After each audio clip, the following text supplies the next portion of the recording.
जात गैलो बोले এ কি আজব কারখানা জাত গেল বলে। আমি বলবো যে বাংলাদেশ থেকে আমি যে পরিমাণ শুভেচ্ছা পাই গণমাধ্যমে, সমাজ মাধ্যমে রাদার, সেটা অভূতপূর্ব, সেটা ভাবা যায় না। এবং যে পরিমাণ ভালোবাসা শুভেচ্ছা আসতে থাকে ক্রমাগত বাংলাদেশ থেকে, সেটার জন্যেই হয়তো কিছুটা বাংলাদেশকে আমি আলাদা করে, একটু আগে একজন সাংবাদিক বন্ধু ভাই বলছিলেন যে বাংলাদেশে আবার এলেন না, এরকম একটা কি বললেন, বাংলাদেশের সফর, এবারের সফর, যদি অনেস্টলি আমি বলছি, আমার বাংলাদেশে এলে পরে বা ঢাকা এলে পরে আমার আলাদা করে সফর করছি বলে মনে হয় না। তার কারণ সৌভাগ্যক্রমে আমি যে ছবিগুলোও করেছি বাংলাদেশে, সেই ছবিগুলি কিন্তু শুধু ঢাকা কেন্দ্রিক বা ঢাকাতে স্টুডিওতে গিয়ে শ্যুট করলাম, সেটের মধ্যে চলে গেলাম, ওরকম হয়নি। সেই ছবিগুলি ভুবন মাঝিতেও বলি, ভয়ঙ্কর সুন্দরে বলি, আজব কারখানায় বলি, আমি কিন্তু আমার সুযোগ ঘটেছে এক্সটেন্সিভলি গ্রামীণ বাংলাদেশের থেকে সেই বাংলাদেশকে চেনার, তার সঙ্গে একাত্ম হওয়ার। এবং আজকে আমি একটা জায়গার অধিবাসী মূলত, যে বা বাসিন্দা, যেটি হচ্ছে ভারত নামক একটি স্বাধীন রাষ্ট্রের একটি অঙ্গরাজ্য। ওয়েরাজ এক মিনিট, আমি একটু কথাটা বলে নিই একটু প্লিজ, থট প্রসেসটা কাটলে একটু অসুবিধা হয়। হ্যাঁ, আমি আজকে যে শহরে মূলত থাকি, আমি 2-3টে শহর মিলিয়ে থাকি, বাট মূলত আমি যে শহরের লোক, সেই শহরটি ভারত নামক একটি স্বাধীন রাষ্ট্রের একটি অঙ্গরাজ্যের রাজধানী, তার নাম কলকাতা, কিন্তু একটি অঙ্গরাজ্য।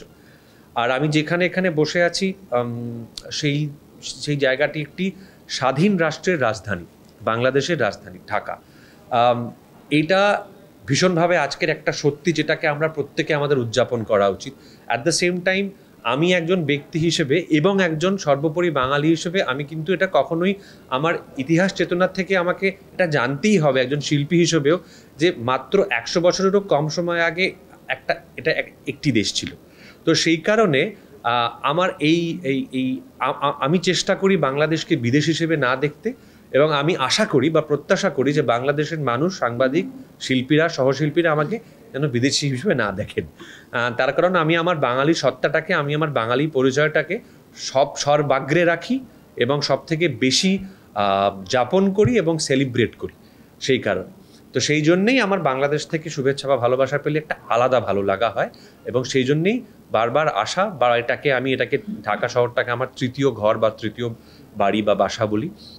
প্রথমটা যদি কলকাতা হয়, দ্বিতীয়টা কর্মসূত্রে মুম্বাই, তৃতীয়টি নিঃসন্দেহে ঢাকা।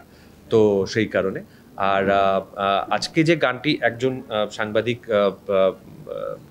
আমাকে অনুরোধ করলেন একটি গান গাইতে। আজকে যে ছবির প্রচারের কাজে আমরা এখানে আছি, সেই ছবির প্রেক্ষিতে আমি এই গানটি গাওয়ার চেষ্টা করব।